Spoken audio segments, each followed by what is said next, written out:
ഇന്ന് നിങ്ങൾക്ക് അർച്ചന മിസ് ഒരു കഥ പറഞ്ഞു തരാൻ പോവാണ്. അപ്പോൾ മിസ് എപ്പോഴും പഠിപ്പിക്കുക മാത്രമല്ലേ ചെയ്തുള്ളൂ, എൻ്റെ കുട്ടികൾക്ക് ഇതുവരെ കഥ പറഞ്ഞു തന്നില്ലല്ലോ.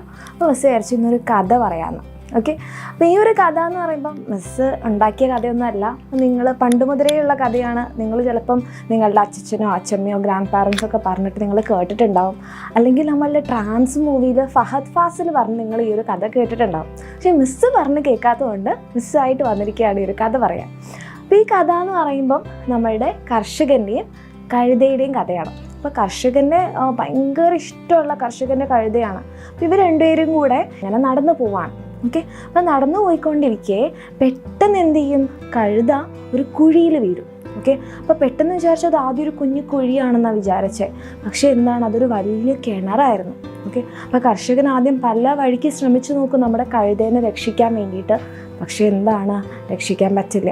അപ്പോൾ എന്ത് ചെയ്യും, കർഷകൻ ആ നാട്ടിലുള്ള എല്ലാവരെയും വിളിച്ചു കൂട്ടിയിട്ട് എങ്ങനെയെങ്കിലും സഹായിക്കണം, എൻ്റെ കഴുതേനെ എങ്ങനെയെങ്കിലും പുറത്തെത്തിക്കണം എന്നൊക്കെ പറഞ്ഞ് എല്ലാവരുടെയും സഹായം തേടും. എല്ലാവരും പല വഴിക്കും ശ്രമിച്ചു നോക്കും. അവസാനം ഈ നാട്ടുകാർ പറയും, ഒരു വഴിയില്ല, ഈ ഒരു കഴുതേനെ നമുക്കിതിന്ന് പുറത്തെടുക്കാൻ പറ്റില്ല, നമുക്കൊരു കാര്യം ചെയ്യാം. ഈ ഒരു കിണറെന്ന് പറഞ്ഞാൽ ഭയങ്കര അപകടമായിട്ടിരിക്കുന്ന ഒരു കിണറാണ്. അപ്പോൾ നമ്മളിത് ഓൾറെഡി മൂടാൻ വേണ്ടിയിട്ടൊക്കെയാണ്. അപ്പോൾ നമുക്ക് എന്ത് ചെയ്യാം, ഈ കഴുതയെ ഓൾറെഡി വയസ്സാവുകയും ചെയ്തു. എന്താണ്, ഈ കഴുതയെ നമുക്കിനി പുറത്തെടുക്കാൻ പറ്റുന്നുമില്ല. നമുക്ക് എന്ത് ചെയ്യാം, അപ്പോൾ ഈ കഴുതേനെ ഈ കുഴിയിലിട്ട് മൂടാം. നിങ്ങളിപ്പോൾ എങ്ങനെയെങ്കിലും ഈ കഴുതേനെ പുറത്ത് എത്തിച്ചാലും കുറച്ച് കാലം കഴിയുമ്പോൾ എന്താണ്, വൈകാതെ തന്നെ ഈ കഴുത മരിക്കും. കാരണം കുറച്ച് വയസ്സായിട്ടുണ്ടെന്ന് പറയും. കർഷകൻ എന്താണ്, വേറെ വഴിയൊന്നുമില്ല, തൻ്റെ കഴുതേനെ രക്ഷിക്കാൻ പറ്റുന്നില്ല. കർഷക മനസ്സോടെ സമ്മതിക്കും, കുഴപ്പമില്ല എന്ന്. അപ്പം എന്താ ചെയ്യും, ആൾക്കാരെല്ലാവരും അവരുടെ വീട്ടിൽ എടുത്തു വെച്ചിട്ടുള്ള വേസ്റ്റുകൾ, ഓക്കെ, വേസ്റ്റൊക്കെ വെച്ച് മൂടാൻ വെച്ചിരിക്കുകയായിരുന്നു. അപ്പോൾ വേസ്റ്റുകളൊക്കെ എന്ത് ചെയ്യും, ഇതിനകത്തേക്ക് ഇടും. അപ്പോൾ ഇതൊക്കെ വന്ന് വീഴുന്നത് നമ്മളുടെ പാവം കഴുതയുടെ മുകളിലാണ്. അപ്പോൾ കഴുതയ്ക്കാണെങ്കിലോ വേദന സഹിക്കാൻ വയ്യാതെ കഴുത കരയാൻ വേണ്ടി തുടങ്ങും.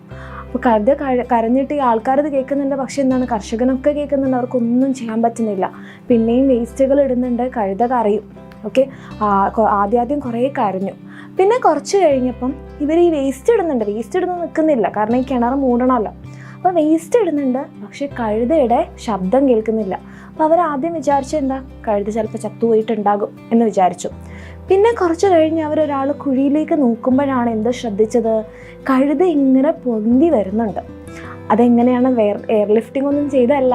സംഭവം എന്താണ് ഉണ്ടായത്, ഈ നാട്ടുകാരൊക്കെ ഈ വേസ്റ്റ് ഇതിന് മുകളിൽ ഇട്ടപ്പം അത് വന്ന് വീണത് ആരുടെ മുകളിലാണ്, നമ്മളുടെ കഴുതയുടെ മുകളിലാണ് അല്ലേ. അപ്പോൾ കഴുത എന്ത് ചെയ്തു, ആദ്യമൊക്കെ കരഞ്ഞു, അതിൻ്റെ വേദന സഹിക്കാൻ വയ്യാതെ കരഞ്ഞു.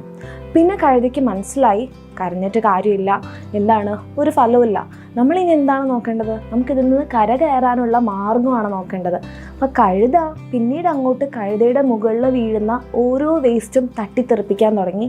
എന്നിട്ട് എന്ത് ചെയ്തു, അതിന് മുകളിൽ കയറി നിൽക്കാൻ തുടങ്ങി. അങ്ങനെ ഓരോ വേസ്റ്റ് വീഴുമ്പോഴും അതെന്ത് ചെയ്തു, തട്ടിത്തെറിപ്പിച്ചു. അതിന് മുകളിൽ കയറി ആ കഴുതയുടെ മൂടാൻ വേണ്ടിയിട്ട ഓരോ വേസ്റ്റിൻ്റെ മുകളിലാണ് നമ്മളുടെ കഴുത കയറി ഫൈനലി എവിടെ എത്തിയത്, ടോപ്പിലെത്തിയത്. അങ്ങനെ നമ്മുടെ കഴുത രക്ഷപ്പെട്ടു, കർഷകൻ്റെ ഓടൊപ്പം സന്തോഷമായിട്ട് പോയി അല്ലേ. അപ്പോൾ നിങ്ങൾ വിചാരിക്കുന്നുണ്ടാവും, ട്രാൻസിൽ അത് പറഞ്ഞ കഥയാണ് മിസ്, എന്തിനാണ് ഇപ്പം ഇതേ കഥ തന്നെ പറഞ്ഞ സമയം കളയുന്നത് അല്ലേ. അപ്പോൾ ഇതിലുള്ള കാര്യം എന്താ, ഇപ്പോൾ കഴുതയുടെ മുകളിൽ വേസ്റ്റ് ഇട്ടു അല്ലേ, കഴുതയ്ക്ക് വേദന സഹിക്കാൻ വയ്യാതെ കഴുത കരഞ്ഞു, പക്ഷെ ആർക്കൊന്നും ചെയ്യാൻ പറ്റിയില്ല. അപ്പം ഇതേപോലെ തന്നെ നമ്മളെക്കുറിച്ച് പറയാൻ പലരും ഉണ്ടാവും. അപ്പം നിന്നെക്കൊണ്ട് ഒന്നിനും പറ്റില്ല, നിനക്ക് പഠിക്കാൻ പറ്റില്ല, നീ അല്ലെ അവനെ കണ്ടുപഠിക്കുക, അവളെ കണ്ടുപഠിക്കുക, അവൾക്ക് ഇത്ര മാർക്കുണ്ട്, അവരിത്ര നേരം വരെ ഇരുന്ന് പഠിക്കുന്നുണ്ട് എന്ന് പലരും പറയല്ലേ. അപ്പം നമ്മളിതൊക്കെ കേട്ടിട്ട് ശരിയാ, നിന്നെക്കൊണ്ടൊന്നും പറ്റില്ല, എനിക്കിനി ഫുൾ A+ വാങ്ങിക്കാൻ പറ്റില്ല എന്നൊക്കെ പറഞ്ഞ് നമ്മളെ വിഷമിച്ചുകൊണ്ടിരുന്നാലോ എന്തെങ്കിലും കാര്യം ഉണ്ടാവോ, ഒരു കാര്യം ഉണ്ടാവില്ല. അപ്പം നമ്മളുടെ കഴുത, നമ്മൾ പറയുന്ന ഒരു ബുദ്ധി ഇല്ല എന്ന് നമ്മൾ പറയുന്ന കഴുത എന്ത് ചെയ്തു, ഈ ഒരു വിഷമങ്ങളുടെയൊക്കെ മുകളിൽ കയറി നിന്നിട്ടാണ് കഴുത എവിടെ എത്തിയത്, ഏറ്റവും ടോപ്പിലേക്ക് ഉയർന്നു വന്നത് അല്ലേ. അപ്പം നമുക്കും ഇവിടെ എന്താ ചെയ്യാൻ പറ്റുക, നമ്മളെക്കുറിച്ച് പറയുന്നത് പലതും ഉണ്ടാകും. നമ്മൾ ആ വിഷമങ്ങളിലൊക്കെ എന്താ ചെയ്യണം, അതിനെ നമ്മൾ വിജയത്തിലേക്ക് കൊണ്ടുവരണം. അതിനൊക്കെ നമ്മൾ മറികടന്നിട്ട് നമ്മൾ മുകളിലേക്ക് ഉയർന്നു വരണം. ഈ നമ്മളെക്കൊണ്ട് പറഞ്ഞ ഓരോരുത്തരും അത് മാറ്റി പറയുന്ന രീതിയിലേക്ക് എത്തണം അല്ലേ. അപ്പം നമുക്കെന്താണ് ഇതിൽ, ഇപ്പം നമുക്കിപ്പോൾ എന്താ വേണ്ടത്, SSLCയിൽ നമുക്ക് ഫുൾ A+ വാങ്ങാം. നിങ്ങൾ പറയും മിസ്സേ കുറേ പ്രശ്നങ്ങളുണ്ട്, നമുക്ക് ടൈമില്ല, കുറേ പഠിക്കാനുണ്ട്, അതൊക്കെ നമ്മൾ മാറ്റി വെക്കാം. അതൊക്കെ പറയാനാണെങ്കിൽ കഴുതയുടെ മുകളിൽ വേസ്റ്റ് വന്ന് വീണതുപോലെ ഒരുപാട് കാര്യങ്ങളുണ്ടല്ലേ. അപ്പം നമ്മൾ എന്ത് ചെയ്യുക, അതൊക്കെ മാറ്റി വെച്ചിട്ട് നമ്മൾ അങ്ങോട്ട് കഷ്ടപ്പെടാം. ഇനിയുള്ള കുറച്ച് ദിവസങ്ങൾ നമ്മൾ അതിനു വേണ്ടി കഷ്ടപ്പെടാം. ഓക്കെ, അപ്പം നിങ്ങളെ ആ ഒരു ലക്ഷ്യത്തിലേക്ക് എത്തിക്കാൻ വേണ്ടിയിട്ട് എക്സാമിനർ നിങ്ങളുടെ കൂടെയുണ്ട്. അപ്പോൾ ആരൊക്കെ എന്തൊക്കെ പറഞ്ഞാലും നിങ്ങളുടെ മേൽ പല എന്താ പറയുക, വേസ്റ്റ് കഴുതയുടെ മുകളിൽ വീണതുപോലെ പലതും നിങ്ങളെ കൊണ്ട് പറയുന്നുണ്ടാവും. നിങ്ങൾക്കൊന്നും പഠിക്കാനൊന്നും പറ്റില്ല, ഫുൾ A+ ഒന്നും കിട്ടാൻ പറ്റില്ല, ആ കുട്ടി അങ്ങനെ പഠിക്കുന്നുണ്ട്, ഈ കുട്ടി ഇവിടെ ചേർന്ന് പഠിക്കുന്നുണ്ട്, പലതും പറയുന്നുണ്ടാവും. നമ്മൾ എന്താ ചെയ്യേണ്ടത്, അതിന് മുകളിൽ കയറി നിന്നുകൊണ്ടാണ് എന്ത് കാണിക്കേണ്ടത്, നമ്മളെ കൊണ്ട് പറ്റുമെന്ന് കാണിക്കേണ്ടത്.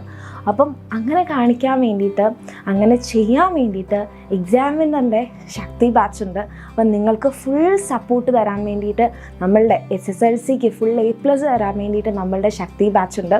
അപ്പം നിങ്ങൾക്ക് അങ്ങനെ അപ്പം നിങ്ങൾ വിചാരിക്കുന്നുണ്ടോ മിസ്സിക്ക് അതൊക്കെ പറഞ്ഞു വന്നത് ഇപ്പോൾ ശക്തി ബാച്ചിൽ ജോയിൻ ചെയ്യാൻ പറയാനാണ്. മിസ്സിന് എന്താ, എൻ്റെ കുട്ടികൾക്ക് എല്ലാവർക്കും A+ കിട്ടണം. അപ്പം നിങ്ങളെ കൊണ്ട് പലതും ആരൊക്കെ എന്തൊക്കെ പറഞ്ഞാലും നമുക്കെന്താണ്, നിങ്ങൾ ഞങ്ങളുടെ കുട്ടികളാണ്. അപ്പം നിങ്ങൾക്ക് ഫുൾ A+ വേണം എന്നുള്ളത് ഞങ്ങളുടെ കൂടെ ആവശ്യമാണ്. അപ്പോൾ നിങ്ങൾക്കത് വേണമെന്നുണ്ടെങ്കിൽ എന്താണ്, ശക്തി ബാച്ചിൽ ജോയിൻ ചെയ്യാം. അപ്പം അതിനിവിടെ താഴെ നമ്പറൊക്കെ കൊടുത്തിട്ടുണ്ട്. ഓക്കെ, അപ്പം നമ്മളെക്കൊണ്ട് ആരൊക്കെ എന്തൊക്കെ പറഞ്ഞാലും നമ്മൾ എന്ത് ചെയ്യുക, ഈ ചെവി കൂടി കേട്ട് ഈ ചെവി കൂടെ കളയുക. അല്ലെങ്കിൽ നമ്മുടെ കഴുത തട്ടിത്തെറിപ്പിച്ചതുപോലെ അതൊക്കെ തട്ടിത്തെറിപ്പിച്ച് അതിന് മുകളിലേക്ക് കയറി നമ്മൾക്ക് പറ്റും, നമ്മൾ ഉയർന്നു വരും എന്നുള്ള നിലയിലേക്ക് എത്താം. ഓക്കെ, അപ്പം അങ്ങനെ നിങ്ങളൊരു തീരുമാനം ഇപ്പം എടുക്കുകയാണെങ്കിൽ അതെന്താണ്, നമ്മൾ റിസൾട്ട് കാണുമ്പോൾ ഫുൾ A+ ആയിരിക്കും. നമുക്ക് കഷ്ടപ്പാടുകൾ ഒരുപാടുണ്ടാവല്ലേ, നമുക്ക് എന്തായാലും കുറച്ച് കഷ്ടപ്പെട്ട് പഠിച്ചാൽ മാത്രമേ നമുക്ക് നല്ലൊരു റിസൾട്ട് കിട്ടും. അപ്പോൾ അതിന് കഷ്ടപ്പെടാൻ റെഡി ആണെന്നുണ്ടെങ്കിൽ ഇപ്പോഴേ നമ്മൾ ആ തീരുമാനം എടുക്കുക. ഇപ്പം തന്നെ നിങ്ങളെല്ലാവരും കമൻറ്റ് ബോക്സിൽ പറയാം, പക്ഷേ ഞാൻ റെഡിയാണ്, ഞാൻ ഫുൾ A+ വാങ്ങിക്കാൻ റെഡിയാണ്, ഞാൻ ഹാർഡ് വർക്ക് ചെയ്യാൻ എക്സാമിനറിൻ്റെ കൂടെ ഉണ്ടാകും എന്ന് നിങ്ങളെല്ലാവരും കമൻറ്റ് ചെയ്യുക. ആൻഡ് ആ ഒരു തീരുമാനം നമ്മളുടെ പ്രവൃത്തിയിൽ കൂടെ വേണം, അത് പ്രവൃത്തിയിലേക്ക് കൊണ്ടുവരിക. എല്ലാവർക്കും ഫുൾ A+ കിട്ടും. Okay, all the best.